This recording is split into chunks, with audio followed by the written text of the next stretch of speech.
Convidamos para conversar conosco nesta manhã ao vivo aqui no Jornal Gente, o secretário de Estado da Educação do Pará, Rocieli Soares, que é um especialista no assunto. Já foi ministro da Educação, já foi secretário estadual de Educação do Amazonas e de São Paulo. Secretário, seja muito bem-vindo. Em primeiro lugar, o Estado do Pará teve um desempenho muito interessante na educação, até por isso que o senhor está aqui, para compartilhar algumas dessas ideias conosco e para, como especialista, também avaliar os números que foram divulgados. De uma maneira geral, onde que nós temos que olhar, onde tem que ser o investimento para melhorar a educação brasileira a partir desse levantamento? Muito bom dia. Bom dia a todos que nos assistem aqui no Jornal Gente, nos ouvem. Bom dia, Pedro, Cláudio, Sônia, Thaís. É um prazer poder retornar aqui para falar desse tema sempre, obviamente, dos mais relevantes para a nação. Olha, Pedro, acho que é uma das coisas mais importantes, né? O Pará, né, nosso estado aqui, teve o maior crescimento da história do IDEB no ensino médio do Brasil. Em toda a série histórica, desde a década de 90 até hoje, o maior crescimento foi de 1,3 pontos. O segundo maior crescimento, para você ter uma ideia, foi de 0,7.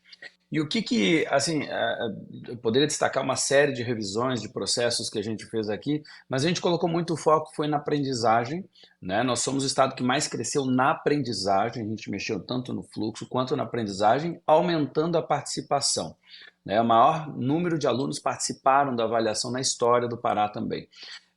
O que é muito importante, ou seja, não é que tem menos alunos que participaram, tem muito mais. E acho que o grande fator, Pedro, é que a gente primeiro começou fazendo um diagnóstico, entendendo qual é o nível da aprendizagem do aluno. Então você pega um aluno que estava lá no terceiro ano do ensino médio, que é o que participou da avaliação, ele estava com nível de conhecimento de sexta e sétima série. Não adianta você ficar seguindo o currículo como se ele estivesse com o nível do terceiro ano. Ele vai chegar na aula de matemática do terceiro ano para aprender algo que ele não tem a base para poder avançar. Então, uma das medidas, apenas uma delas, é que a gente reestruturou todo o nosso material a partir de um diagnóstico, todo o material didático foi feito, né, que o Pará nem tinha, então fizemos pela primeira vez, e criamos 5 tempos de aula de matemática e de português, tínhamos apenas 3, e desses 5 tempos de aula de matemática de língua portuguesa, 3 era para recomposição da aprendizagem. Ou seja, durante as aulas, nós tínhamos um processo, né, quem é da educação, né, o termo mais técnico apropriado hoje é recomposição da aprendizagem, mas é quase como se a gente fizesse um reforço escolar, para dizer o seguinte, tá bom, o currículo segue aqui, né, em paralelo, mas vamos fazer uma janela aqui, vamos voltar para a língua portuguesa lá do sexto, do sétimo, do oitavo, do nono ano, vamos voltar aqui na matemática também mais básica, porque é como uma escada, Pedro, se eu não tiver os degraus seguintes, né, prévios, eu não tenho como ir para os seguintes, e a gente fez isso muito bem, creio eu, aqui nesse ano de 2023. Ministro Rocieli, muito bom dia, bem-vindo aqui ao nosso programa mais uma vez. O senhor que é um dos maiores especialistas em educação do país, eu queria que o senhor trouxesse aqui uma reflexão. Essa média do IDEB, 4 e pouquinho e tal, eu sou de um tempo, ministro, que quem tirasse uma média como essa não passava de ano, né? Era reprovado. No Brasil acabou isso, né? Os meninos não são nem sequer estimulados a passar de ano, porque eles sabem que vão passar mesmo e não precisam estudar. Eu conversei esses dias com profissionais de recursos humanos, né? E eles falando de como eles ficam desesperados diante de cada entrevista com jovens que chegam no mercado de trabalho, porque eles mal conseguem escrever além do próprio nome. São garotos e garotas que não sabem redigir, que não sabem rudimentos de aritmética e etc. Que geração é essa, hein, ministro, que estamos formando aí para o futuro? Cláudio, primeiro, concordo com você. Assim, a gente precisa ter muita clareza, né? nós estamos muito longe do que deveríamos estar, enquanto país, quando você olha desenvolvimento econômico, imposição, e aqui não estou nem comparando com o PISA, né? A avaliação do SAEB, que gera o IDEB, ela só olha português e matemática, né? Língua portuguesa e matemática. Não olha para a ciência, por exemplo, que é fundamental para o desenvolvimento de qualquer país. O PISA olha e nós estamos lá na rabeira. Então, e esse não é um problema também, as pessoas falam muito assim, mas nós temos a pandemia. A pandemia é algo que piorou, o que já era ruim. Mas pré-pandemia os nossos dados já eram muito ruins. E por isso que acelerar o processo e consolidar uma base, e aí, Cláudio, um dos grandes problemas que nós temos é uma base muito mal feita. O número de alunos que saem com 8 anos de idade, sem estar plenamente alfabetizados, né? Vamos lá, para quem nos escuta, para quem nos assiste, se o teu filho não souber ler aos 8 anos, para quem tem o filho em escola privada, né? Se o teu filho não souber ler aos 8 anos, você não vai aceitar isso. Mas o Brasil estava aceitando isso para a maioria dos brasileiros. Nós não podemos aceitar, mesmo aqui no Pará. A gente tem um déficit de aprendizagem. Se você olhar o resultado da rede estadual do Pará, é realmente muito positivo no sentido de crescimento. Ainda precisamos crescer muito mais, igualzinho o Brasil. Mas a título de crescimento foi muito bom. Nós tivemos o maior crescimento no ensino médio, o maior crescimento no ensino fundamental e o maior crescimento também no primeiro ao quinto ano, considerando Pernambuco cresceu 0,9, nós crescemos 0,7, mas Pernambuco tem 5 escolas, né, de primeiro ao quinto ano, é muito municipalizado. Mas se tu olha as redes municipais aqui no estado do Pará, o desenvolvimento na alfabetização no primeiro ao quinto ano precisa melhorar muito. Isso é uma coisa que a gente já identificou. Ontem mesmo o governador Helder Barbalho estava falando. Nossos próximos desafios é como é que a gente ajuda os municípios a crescerem. Porque se a alfabetização não melhorar, Cláudio, ele vai chegar lá no ensino médio sem saber ler e escrever. Aí o cara do RH, quando vai fazer a seleção, realmente ele tem um jovem que não conseguiu aprender a ler quando era criança, portanto ele não consegue adquirir todos os conhecimentos posteriores para isso. E aí vai levando e carregando todos esses déficits de aprendizagem. Isso aqui é de décadas. É de gerações, nós não estamos falando do ano de 2023 especialmente, né? Porque o aluno que fez a prova no ensino médio de 2023 teve, né, 12, 13, dependendo se ele teve retenção, reprovação, 14, 15 anos de aprendizagem e com este resultado, né? Secretário, um grande prazer estar com o senhor aqui no Jornal Gente, esclarecendo dúvidas. E sempre que o senhor vem conversar conosco, é uma pergunta que eu insisto, porque o senhor é um grande professor, conhece todas as regiões do país, que são realidades diferentes, mas tem uma coisa em comum no Brasil que ainda precisa ter o máximo de atenção, que é a primeira infância. As pessoas não podem falar em ensino médio, em falar em ensino técnico, se a gente não está cuidando das crianças, porque elas realmente não têm uma base. Então, como bem disse o Cláudio, quando você chega assim numa entrevista de emprego, já mocinho, já querendo trabalhar, já no ensino médio, você não teve uma base, você não teve um cuidado na primeira infância. E nessa educação que eu gostaria de colocar aqui para o senhor, a alimentação tem que estar junto dessa escola, o acompanhamento da realidade da criança na casa. Como é que o senhor avalia tudo isso, contando com todas as regiões do Brasil? E por que isso é tão difícil de ser realizado nos programas federais? Olha, você traz aqui um tema que é fundamental, né? Eu vou usar um ditado popular, né? Pau que nasce torto nunca se endireita, né? Todo brasileiro acho que já ouviu essa expressão, né? Ou seja, se a história começa mal, se a história de qualquer coisa, né? Se a gente começa mal uma história, a chance dessa história terminar mal é muito maior. Educação infantil se trata disso, né? Na verdade, desde o período da gravidez da mulher, né? A gente vê hoje os impactos de que um pré-natal muito bem feito traz um reflexo positivo para a saúde, né, dessa criança para o resto da vida.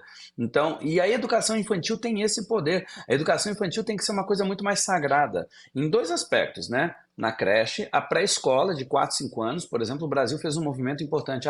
Criamos e tornamos obrigatória a criança ir com 4 e 5 anos para a educação infantil. Maravilha. Mas o que a gente está fazendo no processo de aprendizagem com essa criança lá dentro da creche?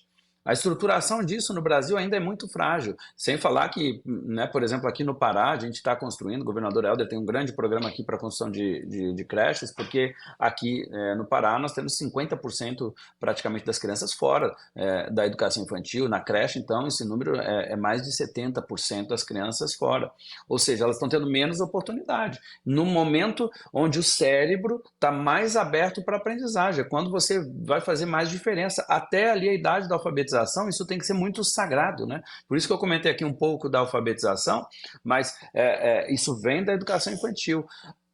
O maior problema das políticas nacionais e também das estaduais é, primeiro, o Brasil precisa botar foco, né? O ente federal, acho que um dos grandes problemas, sabe, que nós temos é que o Brasil não tem um foco absoluto em algumas etapas. Por exemplo, tem município que não consegue dar conta da educação infantil, mas está tomando conta do sexto ou nono ano, por exemplo, né? E aí, diferentes lugares do Brasil têm diferentes formas de trabalho, né? Porque é uma responsabilidade do município com a participação do Estado sempre que necessário. Então, né, mesmo aí no Estado de São Paulo, é grande o número de sexto ou nono ano, de primeiro ou quinto ano, mas o foco maior do município deveria ser educação infantil e primeiro ou quinto ano. No Brasil, nós deveríamos repactuar as competências de cada ente federado para ficar muito claro. Não dá para o Estado cuidar de primeiro ou quinto ano de uma parte, o município cuidar de outra. A gente precisa avançar nesse processo e colocar foco na aprendizagem. Acho que isso é um primeiro problema.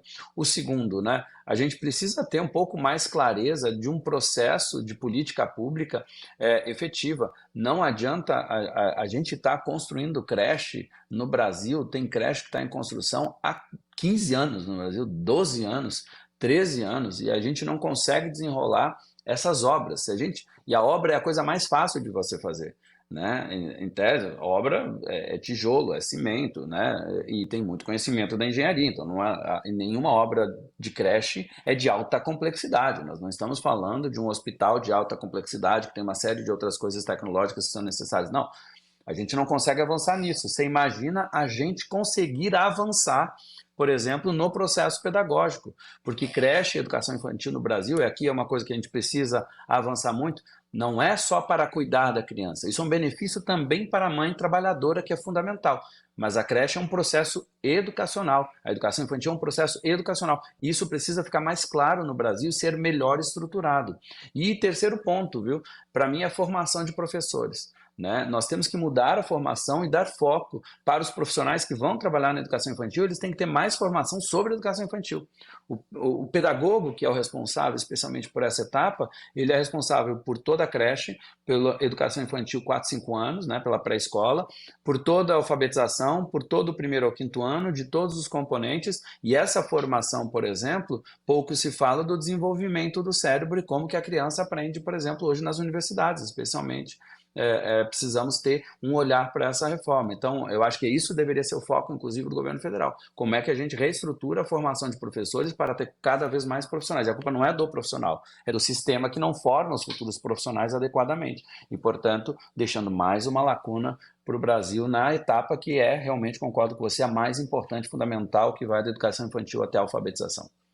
A gente está conversando ao vivo aqui no Jornal Gente com Rocieli Soares, que é secretário de Educação do Pará, foi secretário de Educação de São Paulo, do Amazonas, foi ministro da Educação, por isso tem a visão do todo aqui da educação no nosso país, sobre os números do IDEB que foram divulgados ontem. E aí, secretário, eu queria perguntar para o senhor sobre ensino privado, porque o IDEB coloca no papel e transforma em números aquilo que todos nós já sabemos, né? O ensino privado no Brasil é melhor, infelizmente, do que o ensino público e, às vezes, muito melhor. Queria saber do senhor o seguinte, por quê? É dinheiro? É foco? É gestão? Por que essa diferença tão grande e como fazer com que essa expertise, que hoje já existe em várias escolas privadas do país, possa chegar também ao setor público, que é quem educa hoje a enorme maioria dos cidadãos brasileiros? Olha, o sistema privado ele é muito importante. Você pega, por exemplo, estados como São Paulo, que tem um peso muito grande na rede privada, por exemplo, né? Hoje, você vai para a maioria dos estados, é perto de 10, São Paulo, por exemplo, isso é muito maior do que 10 aí, e traz um número relevante. E temos, sim, escolas particulares que têm grandes resultados, bons resultados. Mas aí tem vários fatores, é importante a gente separar. Dentro da educação, algumas coisas que têm avaliação mais clara do processo da rede privada, e a gente precisa separar a rede privada. Dentro da rede privada tem muita diferença. Isso é muito importante. Tem muita escola privada que nem faz avaliação, por exemplo. Você vai por exemplo, como uma cidade de São Paulo, que é gigantesca, as escolas privadas de bairro mais à periferia nem sempre têm a mesma qualidade, pelo contrário. Não é assim, nós não podemos dizer que linearmente o fato de serem privadas serão melhores do que as públicas. O segundo ponto assim para fazer uma ponderação a pública tem a obrigação de colocar todo mundo para dentro. Acho que um grande problema do Brasil a gente avançou no acesso, né? Porque na década de 90 que começa ali a colocar todo mundo para dentro da escola, e aí a gente não olha para a qualidade como deveria, né? Colocamos dentro da escola, tá bom, botamos todo mundo. Antes era um processo de seleção de alunos, agora não, é para todo mundo. Então a gente não conseguiu acertar a mão na qualidade. E aqui eu acho que tem muita coisa assim da iniciativa privada que deve ser observada. Tem muita escola, assim como tem na pública também. Você tem escolas técnicas no Brasil com grandes resultados, você tem escolas estaduais com grandes resultados que também servem de inspiração, assim como você tem dentro das escolas privadas. Se você pegar os 10% de escolas estaduais e públicas do Brasil, tem também um grande resultado comparado com as demais escolas, que é essa relação que nós temos muitas vezes das privadas. Mas tem uma coisa que, sinceramente, a gente precisa parar de ficar discutindo, né?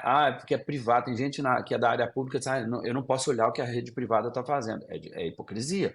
Educação é educação. O que a rede privada está fazendo que pode e deve servir como inspiração também para a rede pública? Isso também é olhado. Você sabe que tem muita coisa da rede privada que vem de inspiração da rede pública. Por exemplo, um dos maiores programas do Brasil, de centenas, né, quase uma centena de anos, que é o livro didático. O livro didático da rede privada é influenciado pelo programa do livro didático público ao longo da história do Brasil, né? Por quê? Porque se desenvolve para a venda do processo público e depois se aprimora ali com a rede privada, mas ele nasce de um processo da própria rede pública. E isso é encarado de maneira natural. A gente deveria beber da água de volta, né? Se eles têm também grandes coisas a aprendermos, nós temos que olhar. E temos, viu? E temos. Eu não sou defensor desses que não pode olhar, não. Tem que olhar para todo mundo. Eu mesmo pesquiso muito e vejo muita iniciativa bacana de dentro do Brasil, de fora do Brasil, da rede pública e da rede privada. Secretário, para a gente finalizar, grana. Sem grana, nós não conseguimos evoluir na saúde, na segurança e também na educação. Como que o senhor, com a experiência que tem, depois de ocupar secretarias em 2 estados, agora o 3º estado importante da federação, e ter passado pelo Ministério da Educação, como direcionar o recurso para o que é certo na educação? Olha, Pedro, primeiro, grana é sempre importante. Qualquer coisa na vida é importante. É importante ter mais investimento, né? Nós investimos razoavelmente bastante comparado com outros países hoje, mas o nosso tempo de investimento é curto, né? Se você olhar, é isso. Ele vem da década de 90, no governo Fernando Henrique, ele cria lá o Fundef, que é quando passa a ter uma política de financiamento no Brasil. Quem criou a política de financiamento verdadeiramente nesse país foi lá atrás, foi na década de 90, e depois vem, se aprimora com a criação do Fundeb, que inclui o ensino médio, e vem aumentando. Maravilha. Então, nós temos uma coisa que é ter um investimento de longo prazo na educação. Isso é muito importante. Mas tem algo que é fundamental. A gente, além de discutir, sim, o financiamento da educação, nós precisamos aprender a gastar melhor o dinheiro na educação. Isso é fundamental, né? Você faz mais dinheiro com o mesmo dinheiro, né? Você tem que fazer render, né? Nós temos que diminuir os gastos daquilo que não dá certo, não sair emocionado fazendo alguns investimentos. Eu vou dar um exemplo. Hoje se fala muito de uso de tecnologia. Tecnologia é fundamental, está na nossa vida. Não dá para abrir mão do uso da tecnologia, certo? Na nossa vida. É banco, é tecnologia, a gente está transmitindo aqui provavelmente muito mais celulares do que televisões ou do que rádios propriamente dito, né? Tecnologia está na nossa vida, concordo? Ponto. Mas você vai para países desenvolvidos, eles estão tirando computadores e celulares, diminuindo computadores e celulares para ficar só dentro do processo, com a intencionalidade. Por quê? Porque eles começaram a ver que o excesso de tecnologia está prejudicando o desenvolvimento cognitivo de grandes habilidades. como, por exemplo, a escrita. Ninguém que mais queria escrever, Pedro.